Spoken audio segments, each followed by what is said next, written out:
Hey everybody, welcome to part 2 of our video discussion series on toxic masculinity. In part 1, I laid the groundwork for what toxic masculinity even is. I helped explain that it's not about bashing men, it's not about attacking men for being masculine, it's not about attacking masculinity in general. It's a deep and harmful issue that affects both men and women in our society. It's about unfair expectations that you're held to, and that those around you are held to as well. I wanted to dive a little deeper with you. I wanted to talk about how you can approach this topic with somebody who maybe has never heard of toxic masculinity, or worse, maybe they have heard of it and they just fundamentally disagree. They either don't think it's a real thing or they think it unfairly characterizes men. Maybe they just don't understand what it is at all. So I wanted to discuss how you can talk about that with them. After that, I want to dive into the idea of masculine versus feminine traits and basically what the differences are between the genders. Are there differences at all? And finally, I wanted to talk about how every masculine and feminine trait has a positive, virtuous aspect and also has a negative aspect that sort of subverts the idea of what the virtue is about to begin with. So, without further ado, let's go ahead and get started. How can you talk about toxic masculinity with somebody who has never heard of it or maybe just disagrees with it? I would recommend that you explain what the term even means, really. It's an emotionally charged term because you take a word like toxic, which has so many negative connotations, and you put that next to an identity word like masculinity. A lot of people wrap up their entire identity around the idea of being masculine. And when you combine those two words, initially, some people are going to be on the defensive. They're going to think that you are attacking them simply for being masculine. So for me, I find it helpful to identify the fact that the adjective being there inherently implies that masculinity is not in and of itself bad. If masculinity was bad by itself, it wouldn't need that descriptor. It would just say masculinity, and we would talk about all the problems that masculinity has and creates for people. But that's not what we do. We talk about toxic masculinity because the truth is, masculinity in and of itself is not bad. It's wonderful. It has many virtues. But when those virtues get subverted and corrupted, it turns into toxic masculinity. So if you can explain that that word is there for a reason, that toxic adjective is there because masculinity is not inherently bad, I think it can help put some people at ease and make sure that they don't have to feel defensive right off the bat. Second of all, speaking of feeling defensive, I think it's important to approach the subject with kid gloves, basically. The fact is that the people who really need to hear about this, the people who really need to understand the idea of toxic masculinity, are typically also going to be the people that are most unwilling to listen. They're going to be the people that are most deeply affected by it. And so they're not really going to be comfortable talking about it or even accepting that it's real or affecting them in any way. They're going to initially be defensive. They're going to initially not want to listen. So even though it can be frustrating and it can feel like you're sort of gagging yourself or holding yourself back, I think it is really important to approach the issue gently and with grace. At the end of the day, the important thing is getting people to where they need to be. And sometimes to do that, you have to meet people where they're at. You have to walk up to them gently and guide them to where they should be. So, yes, that means you might need to really couch the criticisms of toxic masculinity in a lot of positive language. You might have to say that, you don't think this necessarily applies to them, but it's something that they should think about. Or you might have to come up with examples of ways that it's affected you. And I guess actually that is the third piece of advice I would give is be sure that you have a personal story that you can share to help make it real. Because it's one thing to talk about toxic masculinity, and it's one thing to talk about the unfair expectations that it brings to gender roles and the way that people communicate. But it's another thing entirely to explain how it has deeply affected you. So, for example, I have suffered because of toxic masculinity essentially my entire life. And when I think back on how my past was affected, I always think about high school. In high school, I had a best friend. Shout out to Usman. Usman and I were inseparable. I really loved him like a brother. But in high school, I was relentlessly and ruthlessly bullied. It was for a few different reasons. I mean, I looked different than they did. I acted a little weird.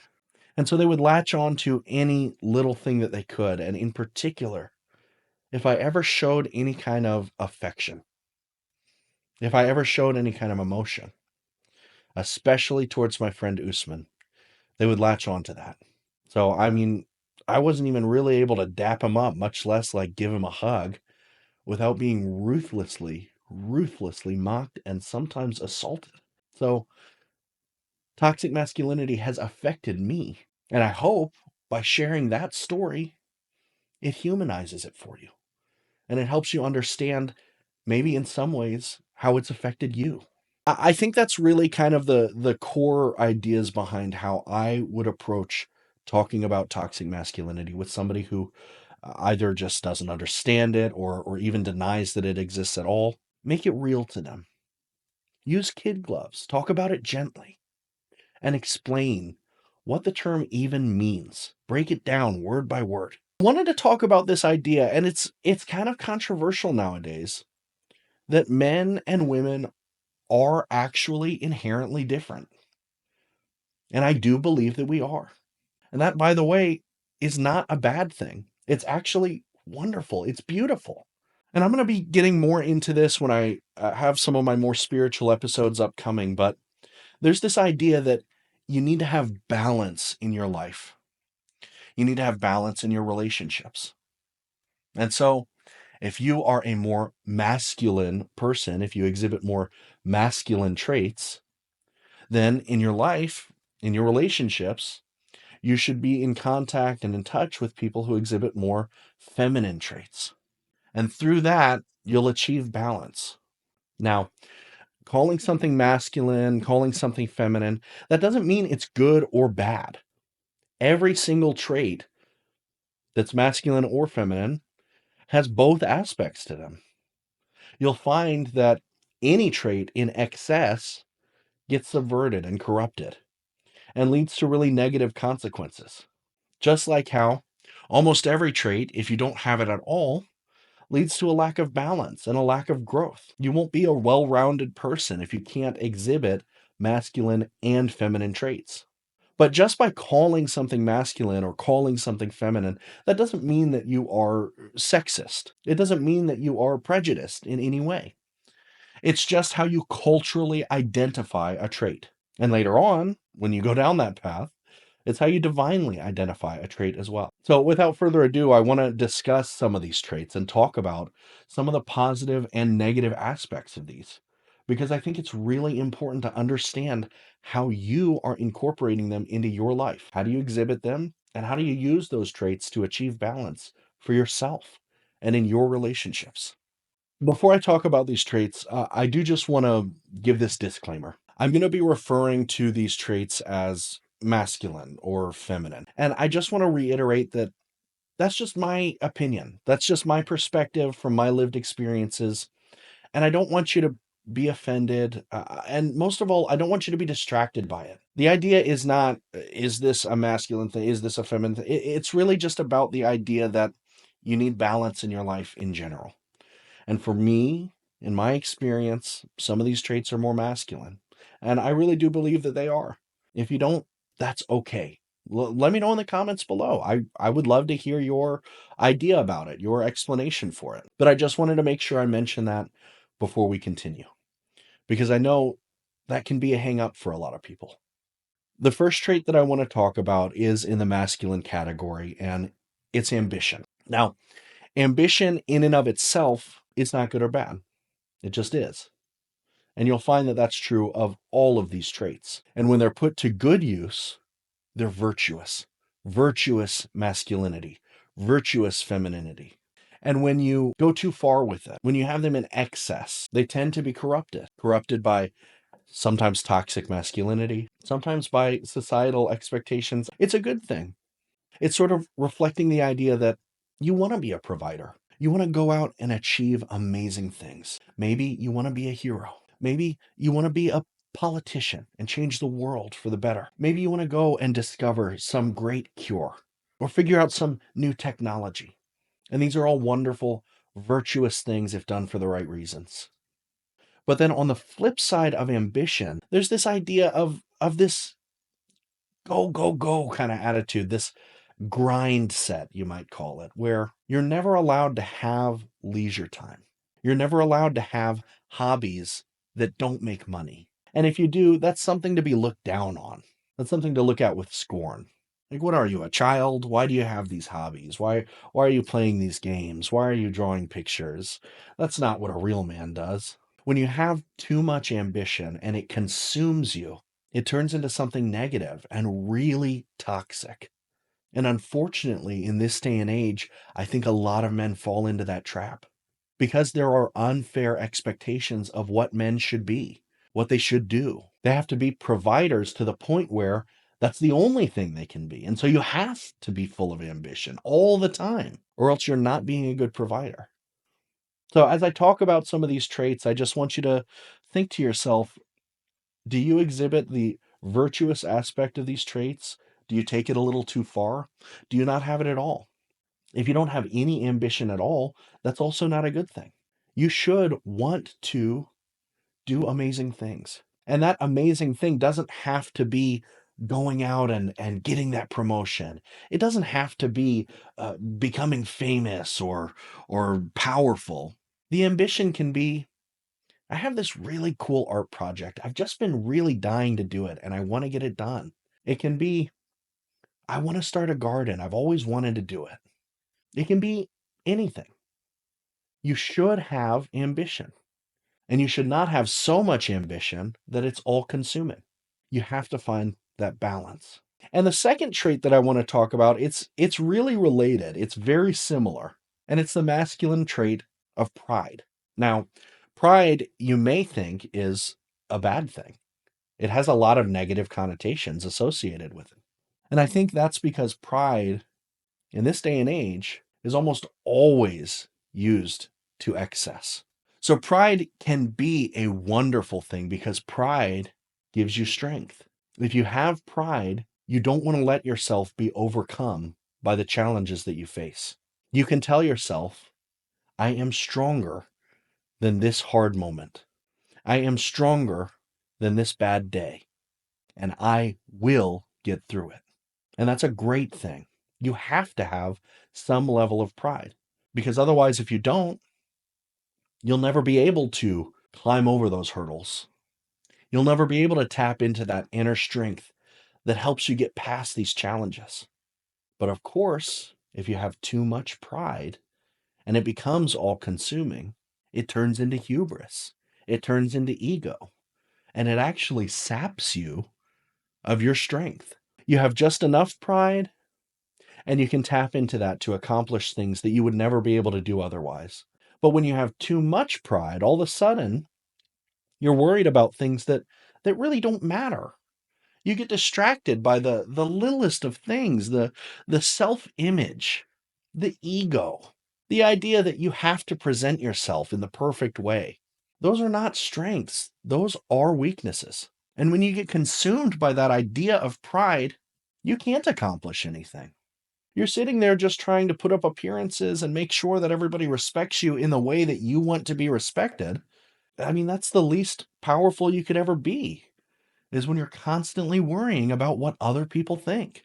So make sure when you tap into that pride, you have balance. You tap into it in a way that lets you accomplish great things, but doesn't hamstring yourself. And on the opposite side, just to go into the feminine traits for a moment, I want to talk about what's almost the feminine opposite of ambition and pride, and that's nurturing. Nurturing is a beautiful feminine trait.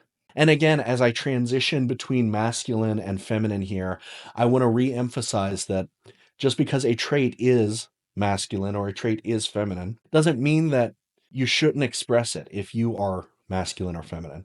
So I think nurturing, for example, is something that every man should have. Nurturing is the idea of taking care of something outside of yourself. It's about healing. It's about growing. When you have too much nurturing, you get into this realm of doting, of spoiling. So the first thing that may come to mind is children, for example. When you nurture a child and you bring them up, you raise them to be strong and virtuous and wonderful people. You give them the correct amount of attention. You make sure they have everything they need, food, toys, intellectual stimulation. That is an appropriate level of nurturing. But when you have that to excess, it becomes spoiling. When you give your child every little thing they ever have a whim of wanting, that turns into something worse than nurturing. It actually means that they never grow. They never achieve the heights that they should because they're always going to be in that infantile stage of looking and wanting and receiving. And of course, if you have too little nurturing, that's neglect. That's also going to lead to a lack of growth. Children won't grow up to be healthy and strong if you neglect them. But this does not just apply to children. It applies to everything, every relationship you have. You can nurture these relationships by giving them the correct amount of attention, by giving them the correct amount of time and effort. And if you overly nurture a relationship, you become obsessive. You mess up the power dynamic.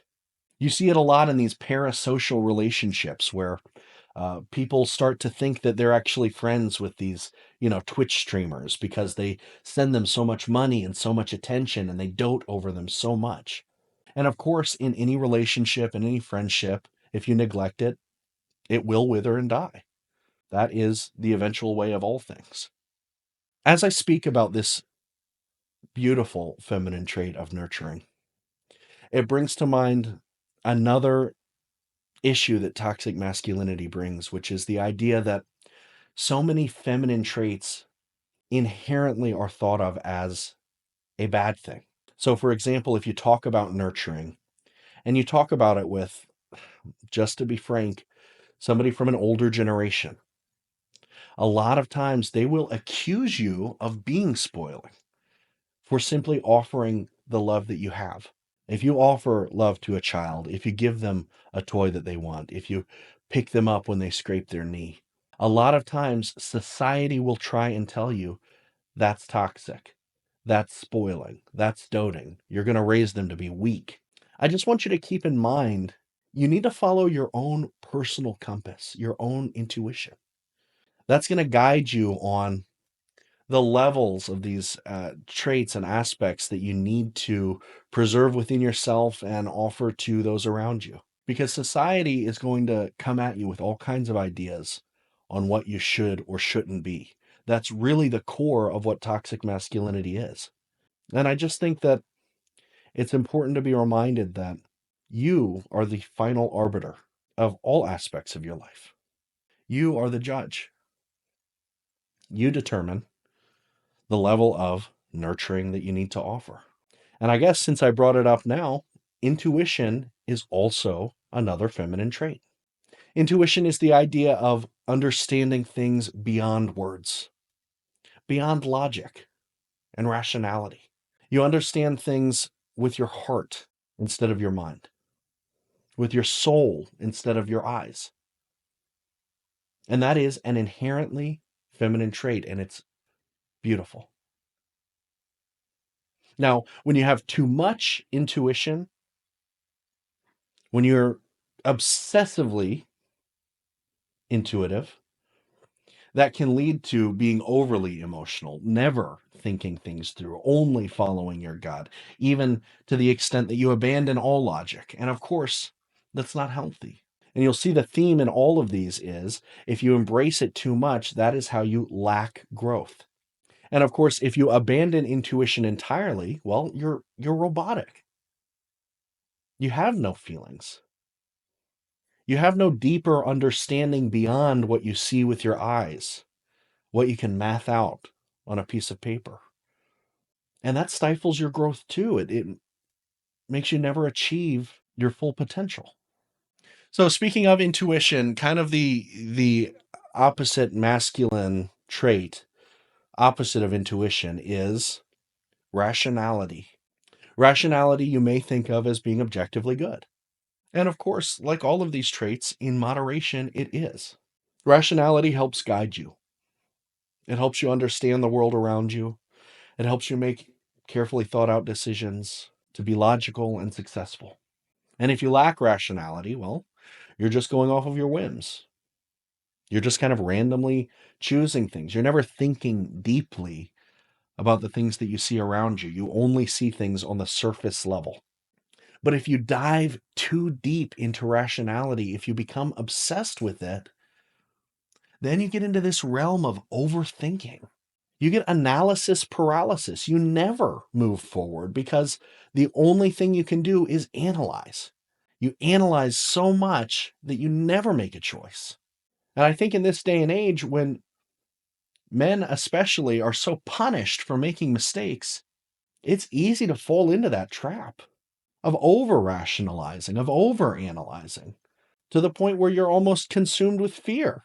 You can't take a step forward because what if it's the wrong step? So many young men of my generation in particular, they were afraid to pursue education because they didn't know what sort of degree they wanted to get, and if they started on the wrong path, well, they were going to ruin the rest of their lives. And in doing so, they never even took a step. It's really a tragedy. And along with rationality, I think it kind of goes hand in hand with Stoicism. Stoicism is the idea that you are a rock, you're an island, as the great Simon and Garfunkel said. You don't bend to emotion or to whim. And as the stressors of day in and day out society hit you, you stand firm. You never let it make you crumble. And if you have no stoicism, well, that's not good. You're emotionally weak. Anytime something bad happens, you'll crumble. You'll fall apart. You can't handle it.